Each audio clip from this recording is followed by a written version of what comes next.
Hey, welcome back to the Magnetic Marketing Podcast. On today's episode, you have a chance to listen in as Dan Kennedy interviews two of his top Diamond members and deep dives into creating simple and highly profitable direct mail campaigns and how landing just one client from a single mailing of 100 letters can make you very, very happy.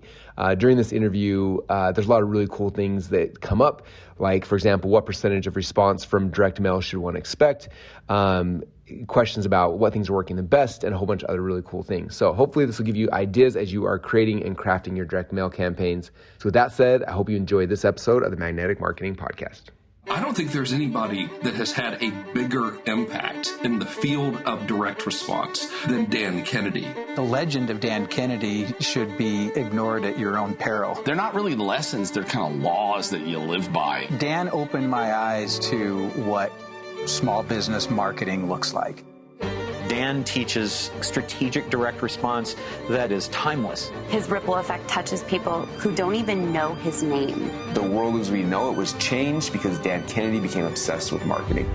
Welcome to the Magnetic Marketing Podcast with your host, Dan Kennedy. This is Dan Kennedy. I have on the phone with me from various parts asunder here, Jerry Jones and Derek Freund. And let's see, Derek has been a Gold Plus VIP member for what, Derek, 2, 3? This is the second year now. Second year. And a member for God knows how long. But And Derek is a direct mail specialist working either exclusively or almost exclusively with real estate professionals, predominantly in his home state of Michigan. By the way, when Ohio State plays Michigan at the track this last year, somebody put up a big sign in the restroom above the urinals. It said, "Flush hard, it's a long way to Michigan." Oh, no. At least it didn't get violent. The Buckeyes and Wolverines, So anyway, Derek's a direct mail specialist working with realtors, and Jerry is a direct mail specialist working predominantly, although not exclusively, with dentists. And what both also have in common is that they are providing a done-for-the-client services as opposed to purely instruction or coaching, and in both cases are creating copy and designs and doing postcard mailings and obtaining mailing lists and so forth. And in a second, guys, I'm going to let you do a little more detailed introductions of yourselves. The timeliness of the tape is this. I don't know if you guys read Direct or not, the trade journal Direct. I've got it on and off, Yeah, well, I was kind of amused. I think 2 issues ago, the publisher's article was headlined "The Next Big Thing," and upon reading it, you discover that the next big thing, the revelation and revolution to affect industry, is going to be direct mail. They are wow. Welcome to 1922.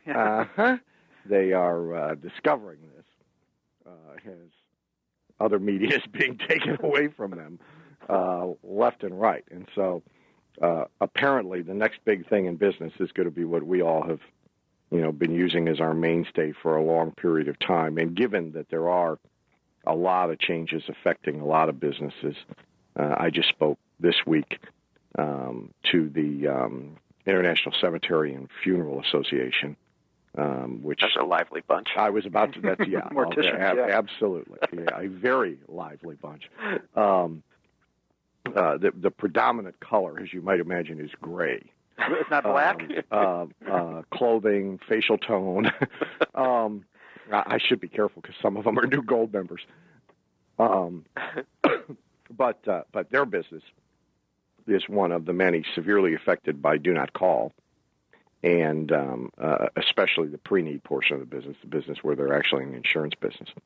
And so a lot of industries are sort of running around in trauma at the moment. What does do not call mean? What does the email problems mean, et cetera? And we are the answer with direct mail. So I think that the discussion is going to be very, very timely and very important to a lot of people. And before we dig in, why don't you each tell a little bit about your businesses? And Jerry, why don't you go first? Okay, sure. Thanks, Dan. I appreciate you having Derek and I on the call today. I revel in the chance to get to talk with both of you. Jerry Jones here. I'm out in Salem, Oregon, and most of us are familiar with the problems that businesses have in generating and retaining clients, and I specialize in helping dental practices retain and go out and find new patients. A coaching program, as well as a lot of full-service type programs where, from newsletters to seminars, that we do. So a lot of different products and services. Primarily, that's what we do, is work with dental practices, as you mentioned earlier. So I'm excited to be on the call. And in many cases, Jerry, you're doing new move-in mailings and reactivation mailings to their patients and farming mailings. You got it. Yes. We try to work a lot if they've got an existing patient base. That's where the gold is hidden, as they say. And then simultaneously, once that's underway, we then go out and do a lot of postcard mailings, saturation type postcard mailings, farming, as you said. We do a lot of income specific or demographic mailings.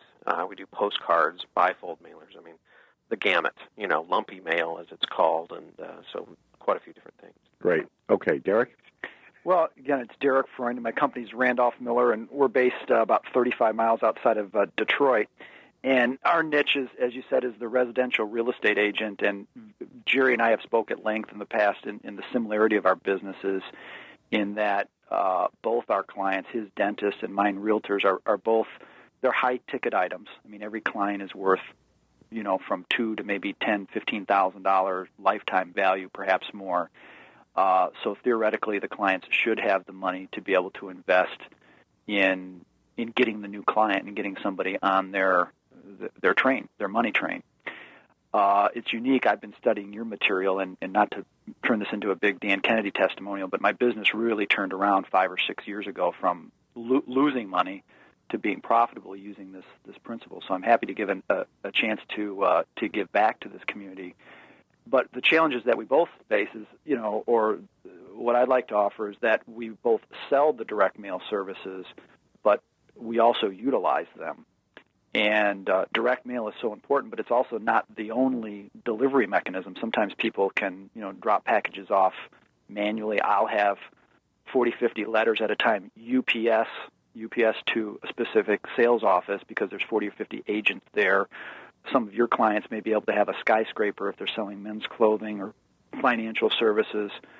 So it's like you always say, Dan, half of marketing is psychology, the other half is math. Yeah. Is this cost effective, and does this make sense? And sometimes 37 cents is a bargain basement price to have a letter delivered. Other times you can do it maybe for free, and you give yourself economic advantages that you may not have otherwise. I saw Jay Leno in Vegas this weekend, and Jay said, you got to remember that 37 cents for a postage stamp is still just the bargain of the century when you consider that one mailman picks it up, another mailman handles it, another mailman delivers it. Combined, they carry it around for a month, 2 months, 3 months. I mean, it's less than a penny a day by the time it finally... Really cheap. I like that, 1 month, 2 months.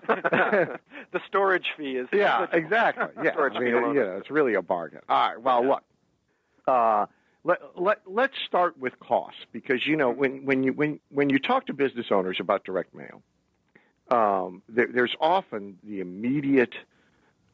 resistance, the arms folded bracing, and the it's too expensive reaction to doing mail, and I've certainly fought it with business owners my entire career, and I know you guys fight it. So I mean, let's talk about the economics, and the question, of course, that I know you guys get asked all the time, and that I get asked all the time, is, well, what percentage of response should I expect money from direct mail? Yeah.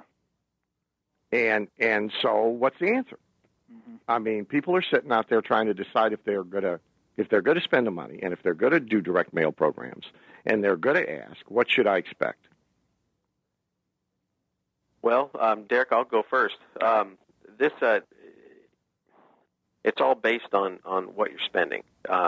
There's no rule for percentages. As a matter of fact, if I mailed out 100 letters and I had one response, I might be really depressed, I might be really excited. It depends on the size of the check that one response wrote, or what that value of that one response is. So I coach my clients not to look at how many people responded or the quantity that responded, rather the dollars that it puts in the bank account. And is that an acceptable ratio based on how much it costs from what you're used to acquiring a client for, how much you spend to get a client, and how much that client will spend with you on average. So, I mean, it's a mathematical formula. And in dentistry, I know that formula very well. I have to. So, Derek, is that kind of what you teach your guys? Well, yeah, I like for people to understand the numbers. And I'm sure in the dental business, not everybody's getting their teeth cleaned 2 or 3 times a year, but, it's 40% or it's 60%. In real estate, about 6 or 7% of the homes, list and sell each year. So if somebody has a neighbor, I'll use small numbers, let's say 200, that means on average, if they send out a mailer 2 months in a row and then they check their computer and no listings came up during that month, well, there wasn't any business for anybody to have. Right. Now, if 5 came up and they got 2 of them, well, now they're doing pretty well. But they have to understand how hungry does the market, how rapid is the market, how much can you sell them. In the case of a house, there's too many other issues. You really can't sell them on, here, I'll give you $500 to list your house if they just don't want to move. Now, with dentistry, you can probably do a better job of bribing them. Well, I think it is interesting that really yours is about the only situation where there's an accurate measurement of the number of potential transactions to occur in a 12-month period of time. Right, with the realtor. Or within a farming base. Yeah. And, in fact, the ability to go back and see how many transactions in that farming base actually did occur. That's actually a great advantage for you and for your clients that Jerry's clients and many of mine and many other businesses wouldn't have. That's my quick little model. Is, Coke and Pepsi, years ago during the Cola Wars, Pepsi had 39%, 38% of the carbonated soft drink beverage market. Reebok has so much, Harley-Davidson motorcycle. It's go get 40% of your market share. And that's what a lot of my clients, but what's 40%? Well, go do the math, and when you've capped out on that, go get another universe. But I think your point, Jerry, it's the one that I always make, is that a lot of success in business is about, asking questions, but often, we're asking the wrong questions. And the whole response percentage and how many people responded to my mailing is always the wrong question. The return on investment question is always the correct one. And it, of course, begs people knowing, in fact, what their transaction is worth, what their customer is worth, so that they can determine how much they will spend in order to penetrate a marketplace. Right. What are you guys doing that works best, and what do you have the toughest time getting through the thickest skulls of the thickest skulled amongst your clients about how to do this well? Jerry, do you want to go first? Sure, I will. I'll be happy to. Well, there's a whole that question is Dan, I could spend a year on. As you know, I think a lot of what we're doing right now is we are just really focusing and concentrating on the basics of direct mail. In other words, if you pick up a Dan Kennedy book that talks about the ultimate sales letter and what to do with a sales letter, those are the rules that we're playing by. Those are the rules I've played by for almost a decade now. And it just, it's a formula that just works time and time again. Not only does it work for us to acquire clients, but it works for our clients to get their patients in the door. I'll give you an example. One of the things that's having great success right now is a very simple postcard. It's a 23-cent first-class postcard with a label on it, which, I'd rather have handwriting, but it's difficult to handwrite address 4,000 postcards for, 10 clients.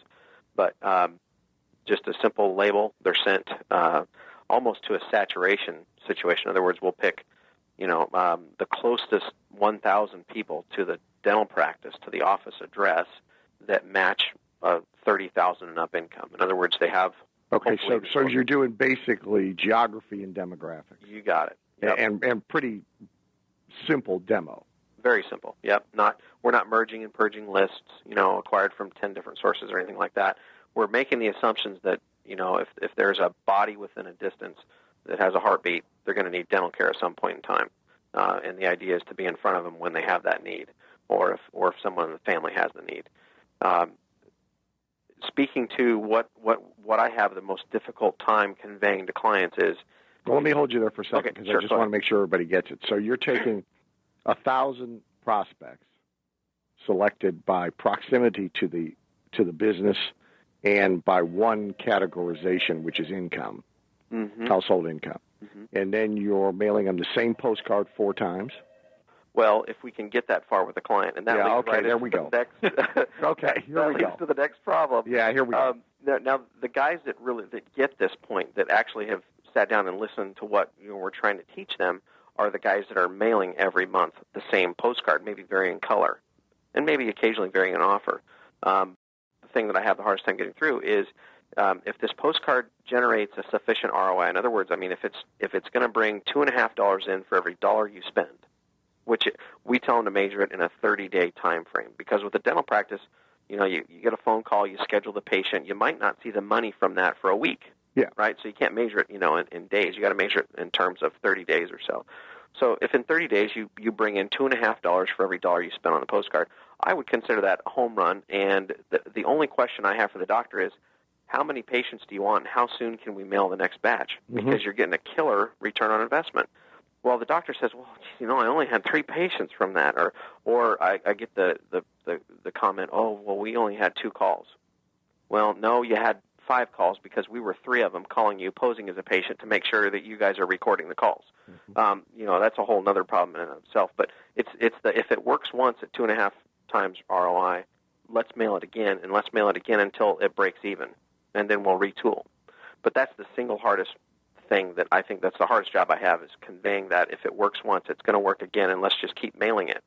Because they get distracted and, well, what's the shiny object? There's a lot of that, isn't there? Oh, it's a ton of it. And I was just at, I walked the exhibit hall at Parker in Vegas, which is the big annual chiropractic convention. And one of our members, Dr. Scott Lewis, is a chiropractor up there, and he and I went and walked the show. And I spoke at Parker several years in a row, but it's been a decade. And the exhibit hall is huge, and it is some of it's ordinary equipment. I mean, tables and that sort of thing. But the rest of it is all booths selling the next shiny object, the next distraction. Yep. A different whiz-bang website, a new gadget, and like you said at the beginning of the call. It's easy to get distracted by all that stuff and not be sticking to the basics, the bread and butter things that day in, day out can be relied upon to bring in a certain amount of business. Yep, exactly. And so getting them to commit to a continuous schedule and to accurately track and measure their results are the 2 biggies. Absolutely. Okay, Derek? Well, in my business, assuming a quality person, and remember the point of entry for a real estate agent is 40 hours of class and $100 licensing fee. So, Jerry with dentist, they've got to go to school for 8 or 10 years. But assuming the person... Yeah, let's not, by the way, don't Jerry wouldn't. You should not make an assumption that just because they went for 8 years instead of 40 hours makes them exponentially smarter. Okay, I mean, I love my clients, but I'm just saying it just means that their families had more money or more credit. They could drink beer and eat pizza for 8 years instead of 2. Yeah. And they were willing to keep their butt in a chair for 7 years longer. It's extremely instructive that the first guy to get fired by Trump at his reality show was the guy who is both an MD and an MBA. Overeducated guy. He's from here in Michigan too. He's from about 10 miles away from here. 10 miles away. Yeah. Anyhow, let's assume Marge or Bob is a good realtor and they provide good service and they follow up and good fiduciary duty.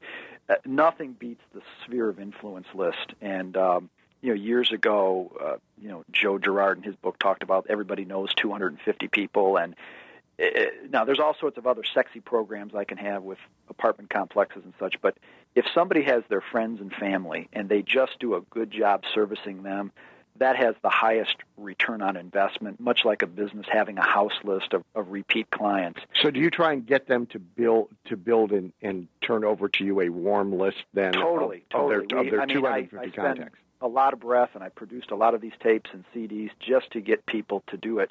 And you think years ago how many businesses catered to, and still to this day, college students and people selling everything from China cups to encyclopedias to vacuum cleaners, and it's like, hey, get the kid in here. He's going to sell 3 or 4 of his relatives, and then we get somebody else in here. Right.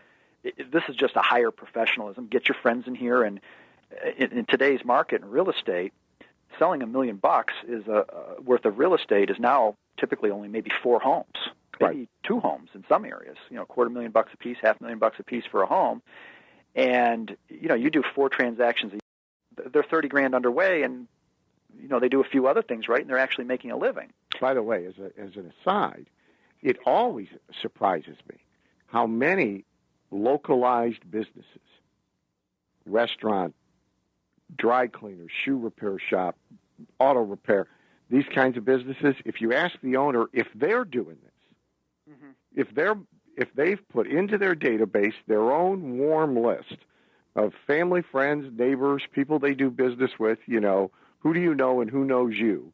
Yeah. They're not mailing them either. They don't, and Dan, I'll say this on your tape, but there's maybe something even sexually perverse about some people going out trying to market to strange people they don't know, whereas they won't market to their existing people. I don't know what this human tendency is, but they forget their own warm market. So what we call sphere of influence is the number one moneymaker, bar none. You give 200 or 300 people, they're well started making a good living. The second question you have, the thickest skull thing, is having people focus on the return on investment. If I sit down with a client, let's say they spend not a big budget, we're talking $500 a month, $6,000 for the year, and at the end of the year, let's say they've made a 5-to-1 return. They've got $6,000, they've made $32,000 back, and then they don't hire me again, or they say I want to do something. It just makes me want to spit nails because I'm in this, let's say, stockbroker, the old-time stockbroker, 23 years ago, 20, 30 years ago, where you say, wait a minute, you hired me to help you make money. You made 3-to-1, you made 5-to-1, you make 10-to-1, and you don't want to keep me around? I said, that's not fair. Don't you think some of that is they don't know what they made? Right. Some of it is what Jerry said, it's the next shiny object, right? Mm-hmm. I mean, even though the $6,000 with you made $30,000, somebody got a hold of them now and has convinced them they should have a talking house machine, or they should have a new kind of laptop that does a PowerPoint presentation, and that's going to cost $6,000. Therefore, there's no money left to do, again, what just chugs along and works. Yeah, no kidding. 45 minutes ago, I was scheduling an appointment with a gal, and she had to go to her Palm Pilot, then she had to go to Outlook to schedule an appointment next Monday at 2:30.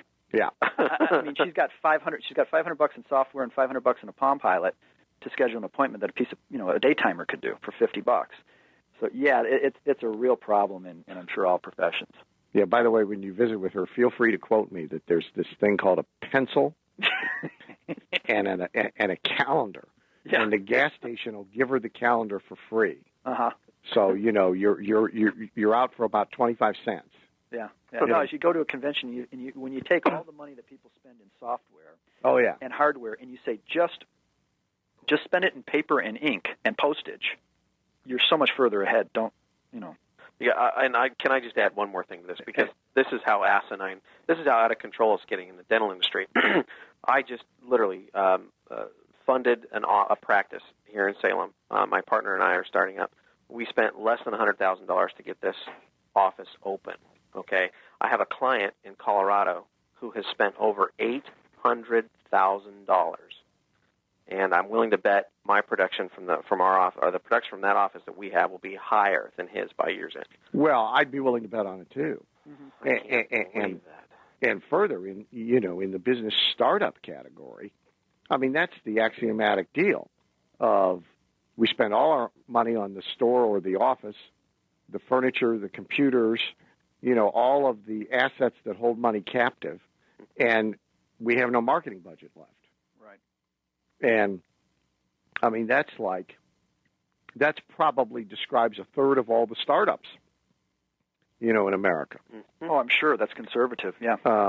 And it's a big issue. I mean, I talk with clients about it all the time. You have to be very careful of piling up too many things around you that hold money captive, because you guys know, one of the wealth principles is how many times during a calendar year can you turn the same dollar over again and again and again and again, versus having it locked up in a cage. Right. And they love to lock them up in pretty cages. Well, and people like to accumulate trophies. If they can look back at their Lexus automobile or their Mercedes or their office or, the new piece of equipment, be it software or be it, in Jerry's business with the dentist, they're nice trophies to stand back. But, yeah, it's hell on the return on investment because it can take years. And they're not worth a hill of beans if you don't have a client to put under the equipment or a prospect to put in the software. Yeah, exactly. I mean, buy stamps first. Yeah. Buy stamps, and if you do that right, then you can buy all the trophies you want. But one's got to come first. Okay, another topic. You got outside of the warm markets now. You guys are both very, very knowledgeable about lists.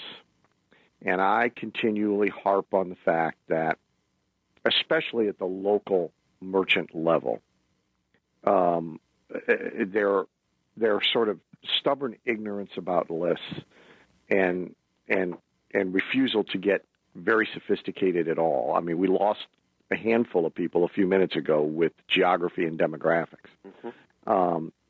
Really is a good use of lists, smart use of lists is really a very underutilized opportunity, especially for the local merchant. So if you would, kind of both of you talk a little bit about obtaining lists, list selection, criteria, the most sophisticated you get, the least sophisticated you get, and so forth. Derek, I'll let you go first. Well, with us, we use what I would call a real Street Fighter basic, crisscross type directory. You take and again with the realtors, you take a neighborhood of $250,000 homes or $400,000 homes, and that's it. That's all there is. We need to put the list together. They drive around. They take out maybe a competitor's name, and that's kind of the butt-dumb, simple way to do it. And so for them, you're doing value of home. You're not doing equity. You're doing value. Right. You're doing value of home. Right. And then within a tight geographic area, a farm. Right.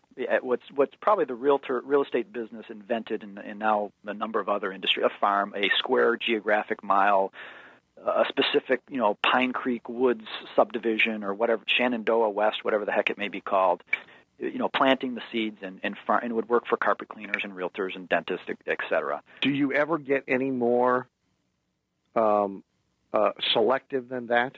Occasionally, we'll get a real Sharpie, somebody who wants to get people who have lived in their homes for, let's say, more than 5 years. Okay. We'll do that on request. Somebody will get that. I've done tapes like this trying to encourage people to do it. Honestly, Dan, if I did it for them, there's a number of other categories. There's a specialist with elderly people, let's say empty nesters in the 55 to 60 year age plus group. That's a nice niche.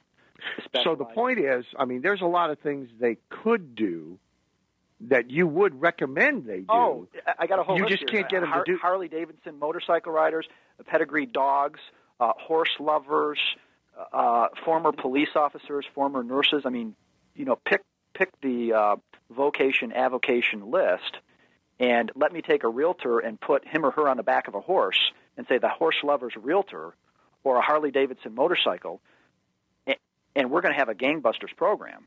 But in 5 years, you can count on one or two hands the number of times I've been able to do it. Yeah, okay. I mean, I'd be willing to bet one hand, Derek. Yeah, well, and by the way, if you own a Harley Davidson motorcycle or a horse, this is going to predetermine a lot of income. There's some poor people who may have a fancy horse, but if you're riding around an Arabian horse, you probably have some disposable income. Well, unless you're Wayne Newton. Yeah. Oh boy. I guess what we do a couple of things, Dan. We do the saturation mailings like I talked about, and occasionally we'll throw in two variables, one of which is homes only versus homes and apartments. And we usually will exclude businesses, which you can do, and then we'll throw in an income criteria. For a lot of my coaching clients, what we're doing is, for instance, let's say that it's a cosmetic practice, and they only want to do cosmetics and blah, blah, blah. So what we'll do is we'll actually get pretty sophisticated. We'll go to Info USA, and we'll go to Dunhill List Company, and we'll say, okay, here's what we're looking for. We're looking for a list of women between the ages of 35 and 60 with household incomes of $60,000 and up, with one kid or no kids, and then maybe we'll specify a car make. I mean, we'll get pretty specifics on what we're looking for, and then it really narrows the list down tremendously. So you might go from a universe of 4,000 women that meet that age bracket, but then when you add the filter for house, and then when you add the other filter of, say, 2 or more cars per household, that might drop it down a little bit more. So you're continuously narrowing the field. So when you do your direct mail piece, we address that. Okay, we know you're a woman that fits in this category. We know you want to look good. You just. So you're now matching the copy to the list. Yes, absolutely. Yeah. Okay. So we will get that sophisticated, and again, it comes out. When we're doing stuff like that, it might come out to $2-3 a piece. I have a doctor right now we're doing a FedEx mailing for. We have before and after pictures, and we're targeting it based on that specific of a list. I mean, we have 15 or 20 different demographic differentiators. Jerry, are you brokering that list for your doc, or is he going out, and doing it on her own? Oh, we go and get it for him. Okay. Because, when a doctor calls up and says, I want to attract cosmetic patients, the first thing I try to do is sell them the FedEx package program. Mm-hmm. And this is the first doctor out of, a couple hundred that's ever taken me up on it. Right. Because he understands, okay, I know what's going on here. He doesn't mind spending $2 or $2.50 for a name that's qualified. Exactly. Okay. And not only that, I mean, his per package piece, we're mailing small numbers, like 100 to 200 at a time, and his per package price is like $15. Mm-hmm. But he's doing cases that are $20,000 to $80,000, so he doesn't care. Right. I mean, it's all relative for him. Well, of course, it's all relative. You guys are both familiar with the trash can mailer. Oh yeah. I was just with Mitch Carson in Vegas, and we're talking about. Well, I have a member who now has a program. Now, again, he's only mailing like 20 or 30 prospects at a time. He's delivering the thing in a full-size trash can. From Walmart. That's a rider downer there. That's a Ron the Grand rider downer there. I mean, but again, most people, can't make the translation now from $15, $20, $25 cost per direct mail package against value. Right. It just their mind like freezes up at the cost. They'd rather run a trade magazine public ad that might cost $10,000. Yeah, because and get yeah, that value they don't. That's right. That price they don't question. Right. Or go rent an exhibit booth and spend God knows how much money to be at a trade show. Exactly. But do nothing in front or behind the show. Well, it's tough issues because you're sometimes battling your spouse, you're battling your staff, you're battling your colleagues. Everybody's looking at you funny, and if I had a nickel for every time my staff looked at me funny during the day, it's like, I wouldn't need the business. Yeah. Because we do all these quirky things that are what get results. I want to go back to lists for a second. Jerry hit on a couple of sources. I mean, talk a little bit about the mechanics of list acquisition. Where do they go? Where do they go to get information? Do they just look in the yellow pages and call a list broker? I mean, if somebody is going to do this on their own, what do they do about acquiring lists?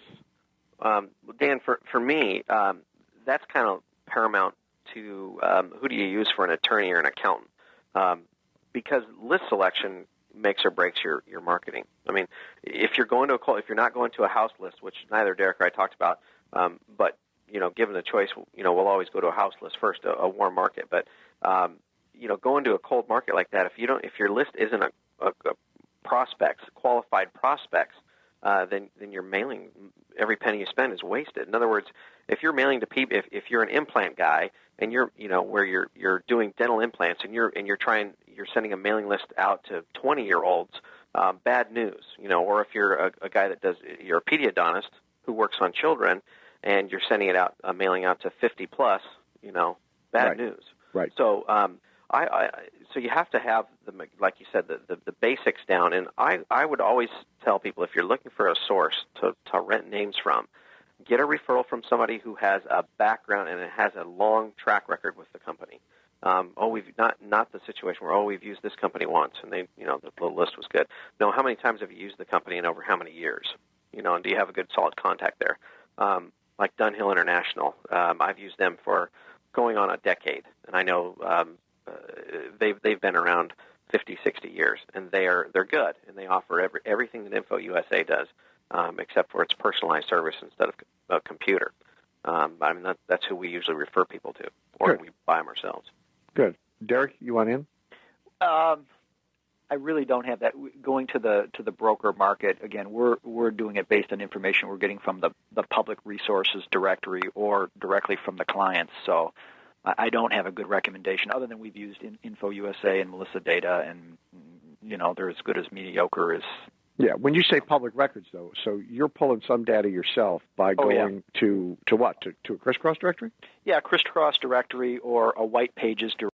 Got it. It's here. Give me a list of the 30 streets in your neighborhood, and we have a gal that within the certain zip code extensions pulls up those addresses, and you have the house. And as long as that matches a certain value, it's productive for our clients. Hey, Derek, can I give you a resource and a tip? Please. We use a company called. We haven't used Melissa Data, although I've thought about using them in the past, but we've used Compact Information Systems. Mm-hmm. I don't know if you're familiar with them or not. They're residentlists.com. Okay. Compact, Dan, this is an incredible tool. They have what they call a video map or a video mapping, something like that. But essentially, it pulls up a neighborhood, saturation, carrier route type neighborhood maps on your computer screen, and you can pinpoint right down to the carrier routes which areas you want to hit. I mean, it's pretty. That's residentlist.com. Yeah, it's pretty fantastic, and that's who we use exclusively for our saturation mailing. Yeah, that's a very good piece of information. All online delivery within 5 minutes. You order a list. Right, and I just want to chime in that probably half your clients, Dan, can use these residential lists just cold as they are. I mean, there's reason to do the sophisticated stuff, but probably once it's just the neighborhood behind their restaurant or behind their dry cleaner, behind their... Oh, I agree. And in many cases, businesses' transaction sizes won't support anything more sophisticated than that. Mm-hmm. Yes. Both of you do have, your clients, the realtor and the dentist, they do have transaction sizes that will support a lot of sophistication. Like one of you mentioned, make of car that's sitting in the driveway. But of course, getting them to do it is a whole other thing. But no, a lot of businesses, they can't be spending $2 a name or $3 a name, and don't need to. Right, exactly. Yeah. If they'll just, pick an appropriate farm, a neighborhood, and mail it sequentially and consistently, they'll get a good ROI. Right. Your point earlier. I mean, and I assume, like Jerry, you probably have a bunch of dentists who do new move-ins. Mm-hmm. I mean, not I as tell many as should be. I mean, I think every doctor should be doing them. Yeah. Maybe with the exception of 2 or 3, but yeah, we do have some that do it. But I tell the story that this last time that I bought a new house. I mean, because lots of people mail the new move-ins, and so I mean, I kept it all this time, and set up big tables in the basement. And started a stack for each source of mail. So I got a piece of mail from Dr. Mary Smith, veterinarian. Mary gets a pile all her own. So that when I get a second piece from Mary, I can add it to her pile. And I wanted to see how many piles I could build with 2 and 3 and 4. And it's now about 2 years since I bought that house. And there were 2.5 of those big, long 6-foot tables full of individual piles.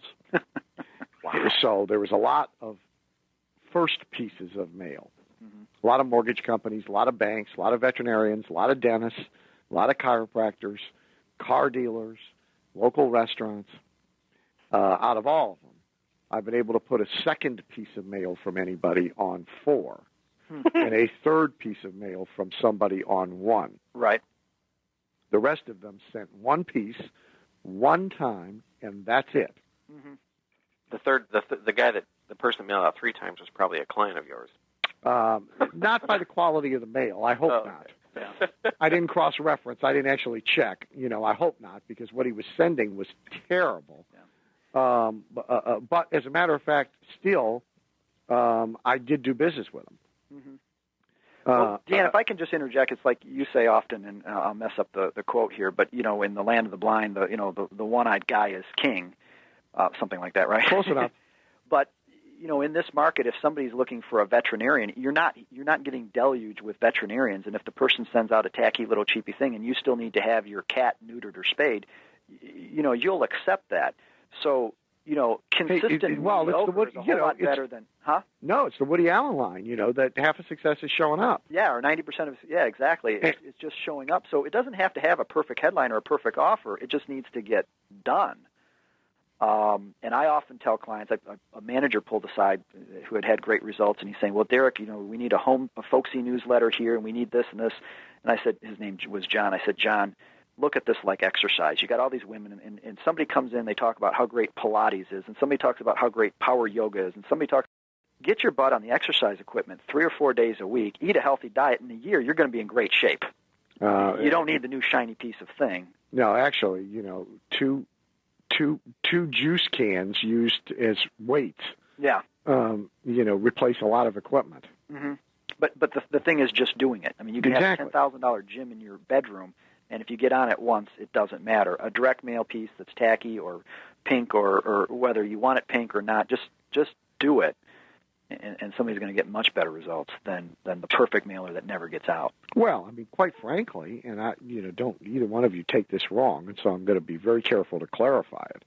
But a lot of what I see both of you putting in the mail for your clients would, by my score, maybe get a 7 on a 1 to 10, even a 6 on a 1 to 10. Mm-hmm. The copy, is not spectacular. And in many cases, too much space is given up to image because your clients demand that of you. Right. But you guys are both getting good results for them with mail that we all know could be done better. Yep. Just, Dan, you're being generous, actually. And that was the first thing I said at our first Gold VIP. Everybody says, Derek, what are you doing for your clients? And it's like, it's guilty of everything else. It's a pretty picture. It's ego-driven. But I'm saying, wait a minute. My clients, God is my witness, are having phenomenal returns because I'm doing it for them. Yeah, because it's actually getting mailed. Now, yeah, look at what they're doing. Now, look at what I'm doing, and it's copy-intensive and special offers and money-back guarantee. Yeah, by comparison, yeah. Yeah, so what I'm selling and what I'm doing are two different things. I'd love for them to be the same thing, by the way, but I got to make a living at the same time here. Now, my conscience is clean because they're making good money and everybody's happy, but that's another story. Here's another sort of timely question. Trends. Is there anything that you see happening that is different or new or threatening or that people need to respond to, say, within the past 6 months or occurring in the next 6 months as it affects mail? Oh, boy. Well, I'm always beating the drum of if you don't have your in-house data backed up, and for dental practices, that's easy to do, but a lot of them don't do it. For me, it's just getting permission from who your patients are, who your clients are, whatever business you're in, to continue to communicate with them. And however you get that permission, get it, whatever you need to do, but make sure you've got it somewhere that says, yes, I will be happy to receive your information in the mail, whether it's on a new client form or whatever. But I think there's going to be, well, for instance, in the medical community in the last couple of years, HIPAA regulations finally hit, which is the Health Insurance Portability Protection Act. So that prohibits doctors from doing a lot of things to communicate with their clients that they used to be able to do. So, now they're going back to the 70s when the wall went up in front of the receptionist and there's 3 inches of glass and that kind of stuff. And so now, I'm telling my clients, get the permission you can communicate. Yeah, and HIPAA affects chiropractors, dentists. Any medical. Yeah. Yeah. Dan, in my profession, the last change of probably just the last 60 or 90 days or so is the do not call list. And that had always it was never done as much as they talked about it. But the cold calling, by the way, would you like to sell your house with me, has changed my market. That effectively cold calling is gone, and there's been something like 50 million households in the United States who have signed up for it. So even if the law goes away, the public has voted for what they want. So the means of communication is important. One critical thing I wanted to recommend to everybody is that mails is to drop by their post office or go to U.S. Post Office or USPO.com and get a guide to mailing for businesses and organizations. And the math part of the mailing, it's fascinating. If they look at postcards, letters, flats, parcels, exactly what you can mail and what you mail with a stamp or what you can mail standard rate or what used to be called bulk mail, it's fascinating because sometimes there's a little gaps in the postal rules where you can mail maybe an 1117 huge postcard and you can still do that for less than 50 cents postage. So I think it behooves everybody to know that. Give me the resource again. It's called, I've got it right here in front of me, A Guide to Mailing for Businesses and Organizations. And they have a guide to doing business with USPS with direct. Yeah, but it will give you the size, the thickness, the weight. If you want to do lumpy mail, if it's more than, let's say, a 1/4 inch thick, it goes into another category. It may not necessarily be weight, because you can have your stuff all prepared and go to the post office and have it rejected. And it pays to know, and never believe that the person, I have a real thing against government employees, that the clerk knows what they're talking about, or he or she may accept it, but the person at the next post office or the person next week may reject it. Bill Glazer urges everybody, because the post office also puts on seminars from time to time, to go. Yeah. And use that, not so much the seminar content, is one thing, but it's the opportunity to befriend somebody in that region at a higher level than the counter clerk. That's very good advice. Huge resource. And one of the things when we started mailing, I was taking the mailings to the post office myself, and I'd go over there with 50 or 60 trays of mail, and I very quickly made friends with all the clerks and the post, the management there, because it's inevitable. There's going to be problems, even with the buy pros them that do it every day. Buy them donuts, yeah. Yeah, and exactly. Food works well, but do whatever you need to do to get to know them and develop a relationship, so that when you need an exception. And by the way, if you ever have a mailing quote unquote turned down, ask for these are magic words, Derek, and I'm sure you guys have used them. May we get a one-time exception for this mailing, because they will let it go through if you've been nice and courteous and all the other things. But that could save you mountains of dough and a lot of heartache. I one time had, no kidding, $30,000 worth of mail rejected because the cardstock was 2/1000th of an inch too thin. Now, when we bought it was right. By the time it went through the printing presses and everything, it shrunk down 2/1000th of an inch. And, that was a problem to deal with. It kind of ruined my day. But knowing the right people and knowing how to get through the problem, we ended up fixing it for a nominal cost. Well, and everybody ought to get those resources that you mentioned. And as long as we're on resources, what are like your 2 or 3, don't plug mine because everybody's got mine. What are your 2 or 3, favorite or most used reference books or tools for producing direct mail? Without a doubt. I mean, I've got a library of people. Claude Hopkins, without a doubt, is right up there, and I consult his books a lot. And there's one other that's had numerous. I'm staring at it across the room here, and I can't remember the author's name, but it's had numerous revisions over the years, and it's also a resource of mine. And it's on the tip of my tongue, but I can't think of it. But Clyde Bedell, there's a lot of guys that old direct mail, direct response marketing guys that have been around, that are long since gone, but their work remains. But probably Hopkins is one of my favorites. Derek? Yeah, I tell you, I've read all of those, and Robert Collier's, and of course Dan's material, and depending on the time of the year or the particular year, I may be hotter or colder. But the two are, the one is the $1 Million Mailers, and I don't know if Denny Hatch put that together, or there was. Yes, Denny Hatch is a very good swipe file book. Yeah, and basically there you have there's another book too. There's $1 Million Mailers, and there's the second one, but they're basically historically, Encyclopedia Britannica and the National Geographic and Time Magazine and the ad for the Wall Street Journal. the direct mail piece that generated $1 billion worth of business, where you can really go in and find out what's been tested and what's worked, and walk in the footsteps of the giants. Those are the biggest resources. The other thing, I maybe didn't ask this question, Dan, but just, even the pure sales guys, I like to take my control, and this is the way I started. I'm working out of it more now because, I've sold whatever, $5 or $10 million worth of my services, but just getting the control in people's hands. And if that's a stamp, that's great. If not, physically delivering it. Or I have clients using FedEx envelopes. Now, they're not mailing FedEx, but they're using the FedEx envelopes or the priority envelopes that they're getting for free, and they're putting in people's mailboxes, or not their new mailboxes, but their newspaper chutes, or sliding them through the door in the morning for expired listings. Or you can do this with skyscrapers. The big magic to this is most of us have been toe-to-toe salespeople in the past. If we can take our control, our offer, and let that take all the abuse for whether it's 10 cents a piece or 50 cents a piece or $5 a piece, get the paper and ink in front of people and do it massively and abundantly, just like the salesperson who would make 100 cold calls a day. We just do it, but we live a much better lifestyle.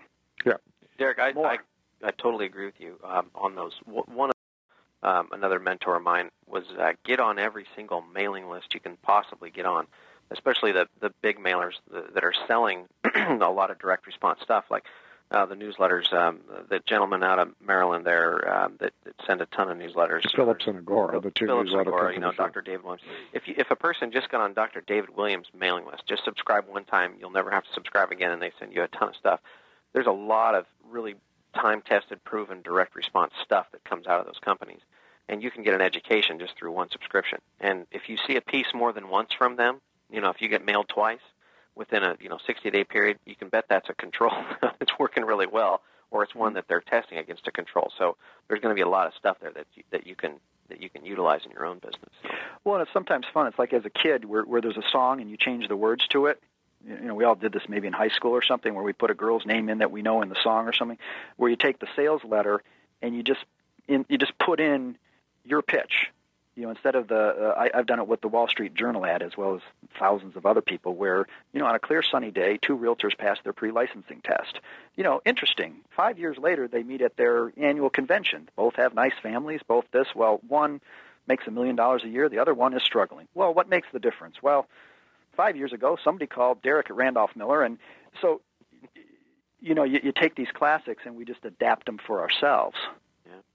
Definitely. Is that kind of obtuse, taking the rock song and yeah, sort of. I was about to say that neither Jerry or I were quite that pathetic in high school. But I think you did, because just so you guys long ago, you don't remember.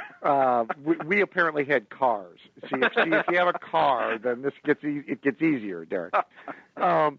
At a 3-speed. Yeah. Hey, the clock has raced by. Thanks a lot. I know the two of you are busy. Appreciate the time, and I'll speak at you soon. Thank you, Dan. Bye. Bye. Thank you for listening to the Magnetic Marketing Podcast with Dan Kennedy. If you love hearing in on these lost Dan Kennedy talks and speeches and calls, then please let someone else know about this podcast. That's how you can help it to grow. And the more it grows, the more free Dan Kennedy we can bring to you. Also, Dan would love to give you the most incredible free gift ever, designed to help you make maximum money in minimum time. Now, this free gift comes with almost $20,000 in pure money-making information for free, just for saying maybe. You can get this gift from Dan right now at nobsletter.com. Not only will you get the $20,000 gift, you're also going to get a subscription to 2 marketing newsletters that will be hand-delivered by the mailman to your mailbox each and every month. One from Dan Kennedy and one from me, Russell Brunson. To get this gift and your subscription, go to nobsletter.com right now.